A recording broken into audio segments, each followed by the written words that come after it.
তো গুড মর্নিংটা আর এখন বলার জায়গা নেই, 12টা বেজে গেছে। মানে আমার 12টা বাজে নেই, ঘড়িতে 12টা বেজে গেছে। তো আমার সমস্ত কাজবাজ হয়ে গেছে। এতটা গরম, দরজা জানলা আটকে ফেলেছি। আটকে এসি চালিয়ে বসে আছি, প্রচুর গরম। তো ভাবলাম চলো তোমাদের কালকে আমার খাটটা এসে তোমাদের সাথে শেয়ার করার হয়নি, রাত্রে যখন ফিট করছিল ওই অবধি। এখন তোমাদেরকে ফাইনাল লুকটা আমি দিচ্ছি, চলো। তো এদিকে ঘর দুয়ার সমস্ত পরিষ্কার করাই আছে। আর চলো ওই ঘরে যাই।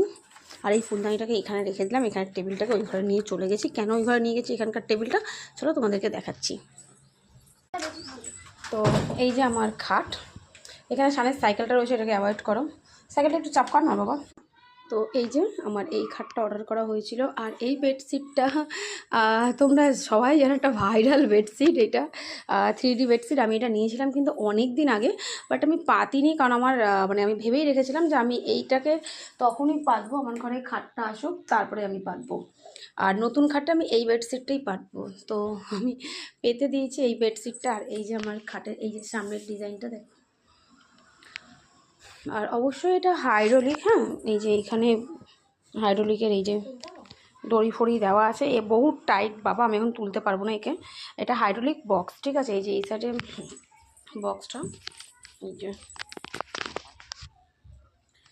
দেখতেই পাচ্ছ, এই যে প্রপার বক্স। আর এইখানে ডিজাইনও কিন্তু আছে, কিন্তু আমার জাজিং তোষকের চক্করে এই ডিজাইন পুরো ঢাকা পড়ে গেল, বুঝতে পারলে। আর এই যে বেডশিটটা দেখো, কি কিউট একটা বেডশিট। কার কার পছন্দ হয়েছে বেডশিটটা অবশ্যই বলো। আর যদি তোমাদের কারোরই লিঙ্ক লাগে আমাকে কমেন্ট করো, আমি লিঙ্কটা দিয়ে দিতে পারবো। কারণ আমি এটা আমি অনলাইন থেকেই নিয়েছি, মিশো থেকেই নিয়েছি। আমি গরিব মানুষ বাবা, আমি মিশো থেকেই নিই।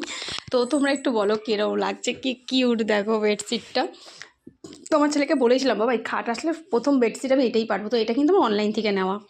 তো এটা অনলাইন থেকেই নেওয়া, তাই তোমাদেরকে শেয়ার করো। আমার টি টেবিলটা, এই যে আমার টি টেবিলটা, ও দাঁড়িয়ে দিকে ঘুরিয়ে দেখ। ওই ঘর থেকে টি টেবিলটা এই ঘরে চলে এসেছে। আর এই যে পুরো হোম থিয়েটারটার সেটটা পুরো এখানে সেট আপটা পুরো রেডি করা হয়েছে, দেখতেই পাচ্ছ। এইদিকে দুটো, এদিকে দুটো দিয়ে সেট আপটা এখানে রেডি করা হয়েছে। কারণ কোনো দিয়ালে এখানে সেভাবে কোনো স্কোপ নেই, বুঝতে পারলে। ওই জন্য এখানটাতে এই টি টেবিলটা আমি রাখবো। আর সত্যি বলতে আমি এই ঘরে কোনো জিনিসপত্র বেশি দিয়ে আমি গ্যাঞ্জাম একদমই করতে চাই না।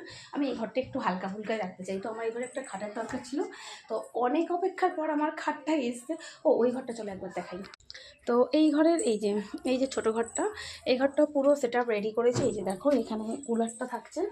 আর এই যে এখানটা তো পাইপ দিয়ে পুরো পর্দা লাগিয়ে নিয়েছি, এখানেও পর্দা করা আছে। এইখানে ছেলের জামা প্যান্ট থাকছে, ডেলিকার পরার জামা কাপড়। আর এখানে ওর বই খাতাগুলো, এখানে আমার ধূপকাঠি এগুলো থাকে। তো এই হচ্ছে আমার ঘরের এই পরিস্থিতি। এই যে সামনে সাইকেল রয়েছে। আর এই ম্যাটটাও কিন্তু আমার অনলাইন থেকেই নেওয়া। তোমাদের যদি কারোর লাগে আমাকে বলো, আমি দিয়ে দেবো লিঙ্ক।